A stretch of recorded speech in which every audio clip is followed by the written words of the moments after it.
বিশ্বনবী বলেন আল্লাহর দয়ার কোনো সীমা নাই। প্রতিদিন আমি বিশ্বনবী আল্লাহি লা আস্তাগফিরুল্লাহ ওয়া আতুবু ইলাইহি ফিল ইয়াউমি আকসার মিন 70 মাররা, প্রতিদিন আল্লাহর দরবারে আমি বিশ্বনবী 70 বারের বেশি তওবা করি, ইস্তেগফার পড়ি। কয়বার? আকসার মিন 70 মাররা, more than 70 times in a day। একদিনে 70 বারের বেশি। এই নবীর কোনো গুনাহ নাই? গুনাহ আছে? কথা বলেন। বিশ্বনবীর কোনো গুনাহ আছে? ওনার কোনো পাপ নাই, পঙ্কিলতা নাই, নিষ্পাপ একজন মহামানব, একজন অসাধারণ ব্যক্তিত্ব। তিনিও প্রতিদিন 70 বারের বেশি তওবা করতেন। তাহলে আমরা যারা গুনার সাগরে হাবুডুবু খাই, আমাদের করা দরকার কয়বার? হ্যাঁ, আহা। রব্বুল আলামিন বললেন, গোলাম, যত বড় গুনার সাগরে তুমি হাবুডুবু খাও না কেন, তোমার জন্য আমার রহমতের দরজা খোলা আছে না নাই? আল্লাহ বললেন, গাফিরিয যামবি ওয়া কাবিলিত তাওবা, আমার কাজ হলো গুনাহ মাফ করা, তওবা কবুল করা। শয়তানের কাজ হলো খালি ওয়াসওয়াসা দেওয়া, বান্দার কাজ হলো ওয়াসওয়াসা খেয়ে গুনাহ করা। আল্লাহ বলে, আমি আল্লাহর কাজ হলো খালি ক্ষমা করা।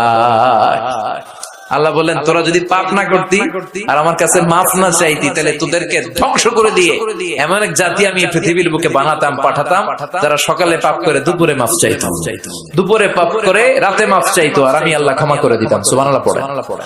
আল্লাহর কাছে সবচেয়ে প্রিয় জিনিস হচ্ছে ক্ষমা করা। কি করা? বান্দা যখন আল্লাহর কাছে ক্ষমা চায়, আল্লাহর কাছে ফিরে আসে, যে আমরা বলি তাওবা। তাওবা মানে টু রিটার্ন ব্যাক, ফিরে আসা, মনিবের কাছে ফিরে আসা, ভুলকে বুঝতে পারা, ক্ষমা চাওয়া, চোখের পানি ছাড়া। বিশ্বনবী বলেন, 2 ফোঁটা চোখের পানি আল্লাহর কাছে সবচেয়ে প্রিয়। এক হচ্ছে জিহাদের ময়দানে রক্তের ফোঁটা, 2 ফোঁটা পানি আল্লাহর কাছে সবচেয়ে প্রিয়। এক হচ্ছে জিহাদের ময়দানে রক্তের ফোঁটা, 2 হচ্ছে অনুতপ্ত বান্দার ক্রন্দনরত অবস্থায় চোখের পানির ফোঁটা। এই অনুতপ্ত বান্দার চোখের পানি আল্লাহর কাছে এত প্রিয়। অনুতপ্ত বান্দা যখন হাত তুলে মাথাটা নিচের দিকে করে চোখের পানি ছাড়ে, ওই চোখের পানি চোখ বেয়ে নাকের ডগা পেয়ে জমিনে পড়ার আগে ওই গুনাহগার বান্দারে মাফ করে দেয় কে? সাইয়েদনা আদম ভুল করলেন, আমরাও ভুল করি। সাইয়েদনা আদমকে আল্লাহ ক্ষমা করলেন, আমাদের গুনাহগুলো ক্ষমা করবে কে? সাইয়েদনা আদম দুনিয়ার বুকে এসে শত শত বছর আল্লাহর কাছে ক্ষমা চাইলেন। আল্লাহ বললেন, আদম, তোমাকে কয়েকটা কালিমাত বাক্য আমি শিখিয়ে দেই, এই বাক্যগুলো দিয়ে অনুতপ্ত হয়ে ক্ষমা চাও, ক্ষমা করে দিব। সাইয়েদনা আদম পড়তে আরম্ভ করলেন, রব্বানা যালামনা আনফুসানা ওয়া ইল্লাম তাগফির লানা ওয়া তারহামনা লানাকুনান্না মিনাল খাসিরিন। আল্লাহ, পাপ করেছি, অন্যায় করেছি, ভুল করেছি, তুমি যদি মাফ না করো, মাফ করার কেউ নাই। ঠিক কি না? লানাকুনান্না মিনাল খাসিরিন। আল্লাহ, আমরা ক্ষতিগ্রস্তদের মধ্যে অন্তর্ভুক্ত হয়ে যাব। এজন্য সাইয়েদনা আদম আলাইহিস সালাম যা করলেন, ওই পদ্ধতিতে আমাদেরও তওবার দরকার আছে না নাই? তওবা কবুল হওয়ার জন্য কয়েকটা শর্ত আছে, শুনবেন। 1 নাম্বার শর্ত হচ্ছে অ্যাকনলেজমেন্ট, স্বীকারোক্তি, আল ইকরার। You have to acknowledge what you have done from sin. কি পাপ করছেন এগুলো গুনে গুনে আল্লাহরে বলবেন, আল্লাহ, আমি পাপী, আকাশের নিচে, এই জমিনের উপর আমার চেয়ে বড় পাপী কেউ নাই, আমি সবচেয়ে বড় পাপী, আমি নরপিশাচ, আমি নাদান, আমি মূর্খ, আমি নালায়েক। চিল্লায় কোন ঠিক কিনা? এইভাবে নিজেরা ছোট করেন আর স্বীকার জান, আল্লাহ, আমি পাপী, আমার চাইতে বড় পাপী কেউ নাই। আমরা সবাই পাপী, আমাদের 14 গোষ্ঠী পাপী। জোরে কোন ঠিক কিনা? সবাই পাপী, সব আমরা পাপ করেছি। আল্লাহ, আমার চেয়ে বড় পাপী কেউ নাই। এভাবে স্বীকার করেন, আল্লাহ, আমি এই পাপ করেছি, আমি নামাজ, আমি মিথ্যা সাক্ষী দিয়েছি, প্রতিবেশীর উপর জুলুম করেছি, অন্যায় করেছি, খারাপ আচরণ করেছি। একটার পর একটা স্বীকার জান। এগুলো স্বীকার গেলে খুশি হয় কে? 2 নাম্বার শর্ত নাদামা, অনুতপ্ত হওয়া, repentant. You have to be repentant what you have done from sins। আপনি অনুতপ্ত হন, আপনি চোখের পানি ছাড়েন, আপনি নত হন আর আল্লাহরে বলেন, আল্লাহ, আমি অনুতপ্ত, আর জীবনে করব না। 3 নাম্বার শর্ত হচ্ছে stop what you have done from sins। যে পাপগুলো করেছেন এটা এখনই বন্ধ করেন। অনেকে কয়, না, এগুলা কইরা যাই, পরে কদরের রাতে মাফ চাবেন। আছে না নাই? ও যে কদর পাবে কোনো গ্যারান্টি আছে? কথা বলেন। আরে কদর তো অনেক দূরে, আরো একদিন যে বাঁচবো কোনো গ্যারান্টি কথা কন। শ্বাস যেটা ভিতরে ঢুকালাম, ব্রেথ ইন, এই ব্রেথ আউট, শ্বাসটা বের করতে পারবো? কোনো গ্যারান্টি আছে? লা ইস্তাখিরুনা সাআতা ওয়া লা ইস্তাকদিমুন। 1 সেকেন্ড আগেও আসে না, 1 সেকেন্ড পরেও আসে না, সেটার নাম হচ্ছে মরণ। চিল্লায় বলেন ঠিক কিনা? তার মানে আপনাকে থেমে যেতে হবে। থামেন, অনেক হয়েছে। আন্না, stop. What you have done from sins. থামেন, থেমে যান, আর করবেন না। 4 নাম্বার হচ্ছে to hate what you have done. যা আপনি করেছেন এটা মন থেকে ঘৃণা করেন। সুদ খেয়েছেন, অনুতপ্ত হয়েছেন, স্বীকার করেছেন, থেমেছেন, এবার এটা ঘৃণা করেন, অন্তর থেকে মন দিয়ে ঘৃণা করেন। 5 নাম্বার শর্ত হচ্ছে to determine that you never repeat this sin in your life again. আপনি আল্লাহরে ওয়াদা দেন, কমিটমেন্ট দেন, আর বলেন আল্লাহ আমার জীবনে পারতপক্ষে এই কাজ আমি আর করব না। এই পদ্ধতিতে যদি আমরা আল্লাহর কাছে ক্ষমা চাই, ক্ষমা করবে কে? চিল্লায় বলেন কে?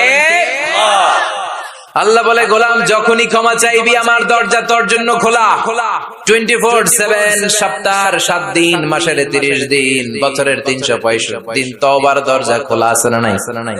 শুধু 2টা সময় তওবার রাস্তা বন্ধ করে দেয় কে? 1 নম্বরে বাদাল গারগারা, মালাকুল মাউত যখন চলে আসে, রুহু নেয়ার জন্য যখন টানাটানি করে, মালাকুল মাউতের চেহারা যখন মুমূর্ষু রোগীটা দেখে ফেলে, মৃত্যুর পথযাত্রী যখন মালাকুল মাউতকে চাক্ষুষ দেখে ফেলে, তখন তওবার রাস্তা ব্লক করে দেয় কে? তখন তওবা আল্লাহর কাছে করলে এটা কবুল হবে? আজীবন চান্স পাইছে, করে নাই। মালাকুল মাউতকে যখন দেখে ফেলবেন তখন আর তওবার রাস্তা খোলা থাকবে না, ওটা ব্লক, ওটা বন্ধ করে দেয় কে? ফেরাউনও যখন মালাকুল মাউতকে দেখছে আর লোহিত সাগরে ডুবতে ডুবতে যখন পানি খাইছে, পানি খাইতে খাইতে ফেরাউনের পেটটা এত বড় হয়ে গেছে, তখন ফেরাউন হাত তুলে বলে আনা মিনাল মুসলিমিন, কয় আমি মুসলমান। দেখছেন কত ভালো মানুষ। ফেরাউন না যদি মুসলমান হয় তা আমরা থেকে লাভ কি? কথা বলে। তখন বলে আমি মুসলমান, তখন আর বাঁচার উপায় নাই। আল্লাহ বলে না, এখন করলে তো হবে না, তোমার সময় শেষ। কারণ তাকে যখন সাইয়েদনা মুসা আলাইহিস সালাম যাকাতের কথা বলল, সে বলল আমি যাকাত দিব না। সাইয়েদনা মুসা আলাইহিস সালাম বললেন আযাবের অপেক্ষা কর। আল্লাহ আযাব পাঠালেন, ফাখাসাফনা বিহি ওয়া বিদারিহিল আরদ। কারুনকে সহ, কারুনের সব সম্পদ সহ আল্লাহ জমিনে দাবিয়ে দিতে লাগলেন। কারুনও যেতে লাগলো, হাঁটু পর্যন্ত যায়, তার ভয় হয় না।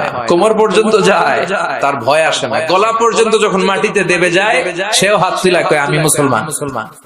কি কয়? একই সিস্টেম, ফেরাউনের সিস্টেম, আমি মুসলমান।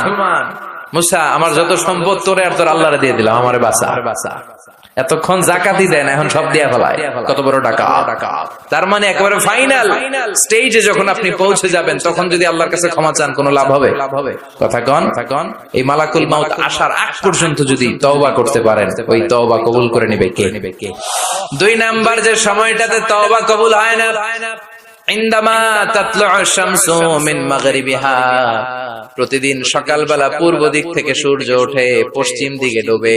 কিয়ামতের আগ দিয়ে সূর্য পূর্ব দিক থেকে না উঠে পশ্চিম দিক থেকে ওঠা শুরু করে দিবে। যেদিন সূর্য পশ্চিম দিক থেকে উঠবে, ওই দিন থেকে তওবার রাস্তা বন্ধ করে দিবে কে? এর আগ পর্যন্ত আল্লাহর কাছে যদি তওবা করি, ওই তওবা কবুল করবে কে? আল্লাহর উপর ভরসা আছে? হ্যাঁ, মৌলভীবাজারের ভাইয়েরা, সব মৌলভী মানুষ। হ্যাঁ, আল্লাহর উপর ভরসা হয়, আল্লাহরে মায়া লাগে, আল্লাহরে ভালো লাগে। আল্লাহরে যে ভালো লাগে এটাও কইতে পারে না, কষ্ট হয়। জিয় কইছে একজন, আল্লাহরে ভালো লাগে, ঠিক না? সবাই বলেন জিয়। আল্লাহরে ভালো লাগে, জিয়। তাহলে আল্লাহর একটা ডাক দেন, বলেন আল্লাহ। প্রাণ থেকে ডাক দেন, পড়েন আল্লাহ। হৃদয় থেকে ডাকেন, বলেন আল্লাহ। আল্লাহর সাথে যতক্ষণ বান্দার সম্পর্ক থাকবে, ততক্ষণ আল্লাহর পক্ষ থেকে স্পেশাল মার্সি, ব্লেসিংস, রহমত আছে না নাই? চিল্লায় বলেন আছে না নাই? আল্লাহ ডেকে বললেন গোলাম যখনই ডাকবি তখনই আমি সাড়া দেই। আল্লাহু আকবার। এমন এক আল্লাহ মাঝরাতে উঠে চোখের পানি ছেড়ে যদি আল্লাহরে ডাকেন, আল্লাহ আছে না নাই? আপনিও ঘুমান, আপনার আল্লাহও যদি ঘুমায়, তাহলে আপনি যখন ঘুম থেকে জেগে আল্লাহরে ডাকবেন, আল্লাহ ডাকে সাড়া দিতে পারবে না, ঠিক কিনা? কিন্তু এই জন্য আল্লাহ ঘুমায় না। আমরা ঘুমিয়ে পড়ি, আল্লাহ ঘুমায় না। কারণ উনি যদি ঘুমিয়ে যায়, আমার যদি ঘুম ভেঙে যায়, আমার কিছু লাগলে দিবে কে? উনি ছাড়া দেওয়ার কেউ নাই। সাইয়েদনা মুসা আলাইহিস সালাম আল্লাহর একবার প্রশ্ন করছেন, আল্লাহ আয়াগলিবুকান নাওমু, আপনার কি ঘুমে ধরে? সুবহানাল্লাহ কইবেন না? এই পৃথিবীতে মুসা আলাইহিস সালাম আল্লাহকে প্রায় এরকম অবাক করা প্রশ্ন করেছেন। আল্লাহকে জিজ্ঞেস করলেন, আল্লাহ সারাদিন আমি ছাগল চড়াই। মুসা আলাইহিস সালাম কি চড়াতেন? আপনারা ছাগল চড়াননি? হ্যাঁ, ছাগল চড়ান না? ছাগল চড়ানো সুন্নাহ, পারলে চড়াবেন। সহিহ বুখারীর বর্ণনা, মা মিন নাবিয়্যিন ইল্লা রাআল গানাম, এই পৃথিবীতে এমন কোন নবী নাই যে নবী ছাগল চড়ায় নাই। সুবহানাল্লাহ পড়েন। সাহাবারা বললেন, ইয়া রাসূলুল্লাহ আপনিও ছাগল চড়িয়েছেন? বিষ্ণু বললেন, হ্যাঁ আমিও তো মক্কার লোকদের ছাগল চড়িয়ে দিয়েছি অল্প কিছু পয়সার বিনিময়ে। আল্লাহু আকবার। সাইয়েদনা মুসা আলাইহিস সালাম বললেন, মাবুদ সারাদিন ছাগল চড়িয়ে আমি ক্লান্ত হয়ে যাই, রাত্রিবেলা ঘুম আমার উপরে চেপে বসে। আপনি সারাদিন গোটা বিশ্বের সব ব্যবস্থাপনা সারার পরে রাত্রিবেলা আপনার ঘুম আসে কিনা? আয়াগলিবুকান নাওমু, উনি ভাবছে আমগো যেমনি ঘুম ধরে আল্লাহর ধরে টরে কিনা। আল্লাহ এই প্রশ্নের উত্তর না দিয়ে সাইয়েদনা মুসা আলাইহিস সালামকে বললেন, দুইটা গ্লাস নাও, পানি ভর্তি গ্লাস, আর ওই গ্লাসের ভেতরে পানি নাও, নিয়ে তুর পাহাড়ের উপরে দাঁড়াও। মুসা আলাইহিস সালাম গ্লাসের ভেতরে পানি নিয়ে তুর পাহাড়ের ঠায় দাঁড়িয়ে রইলেন। আর আল্লাহকে জিজ্ঞেস করলেন, আল্লাহ আয়াগলিবুকান নাওমু, জিজ্ঞেস করলাম আপনার ঘুমে ধরছে কিনা, আপনি পানি নিতে বললেন কেন? আল্লাহ বললেন, নো টক, কোনো কথা বলা যাবে না, যা বলেছি তা করো। তো সাইয়েদনা মুসা আলাইহিস সালামকে বললেন দাঁড়িয়ে থাকো, আর ঘুমরে বললেন তুই মুসারে ধর। ঘুমরে কি বললেন? মুসা আলাইহিস সালামকে ধরো।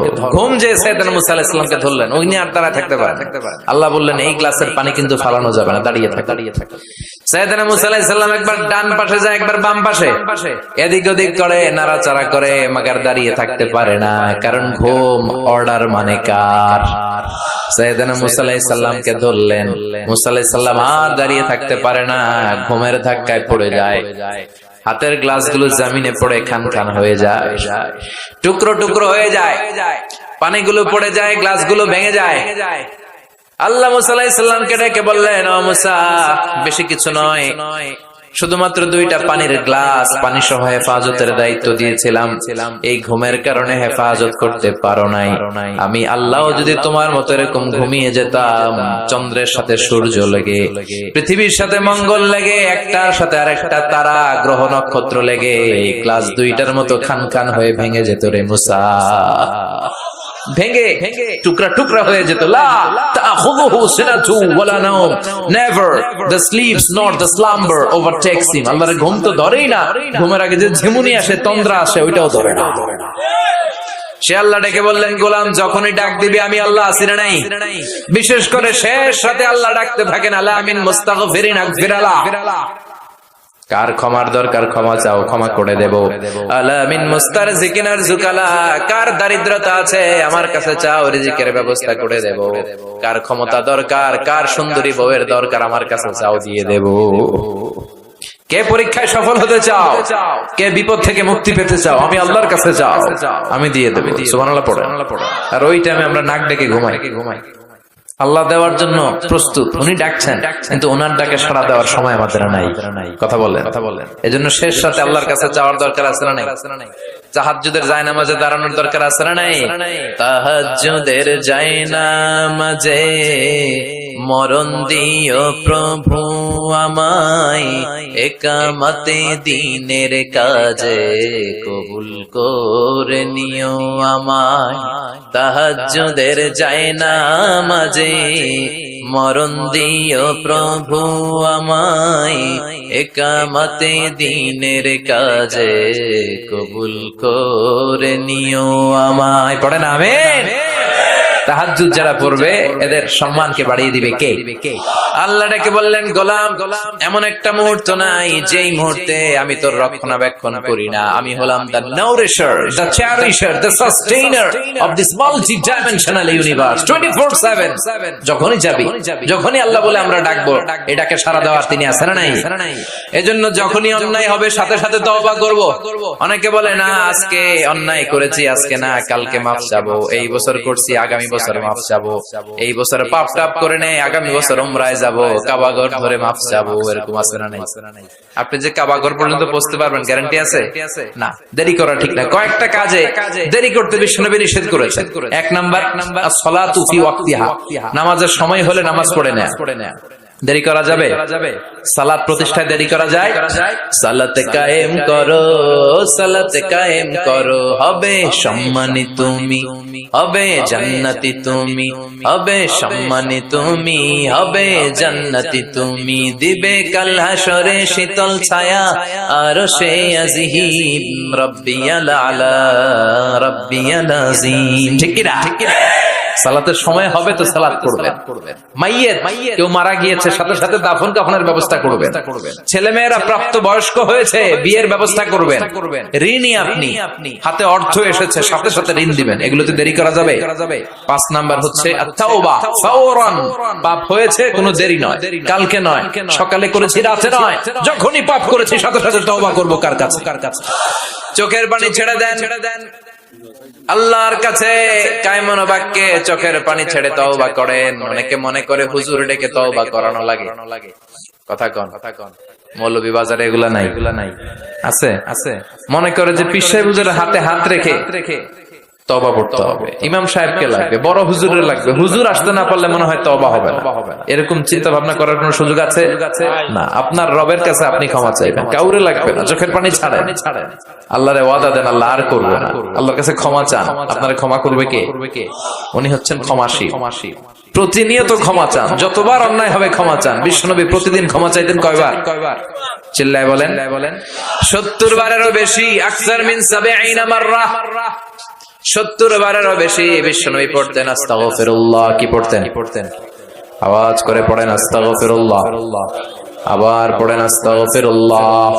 আর বিশ্বনবী বলতেন মান লাজিমাল ইস্তিগফার জাআলাল্লাহু লাহু মিন কুল্লি দিকিন মাখরাজা। সব সময় যে ইস্তিগফার পড়বে, সে যদি কোনো বিপদে আটকে যায়, বিপদ থেকে উদ্ধার করবে কে? আমাদেরকে বিপদ থেকে উদ্ধার করে কে? না আমাদের বড় পীর সাহেব, না আপনাদের এখানে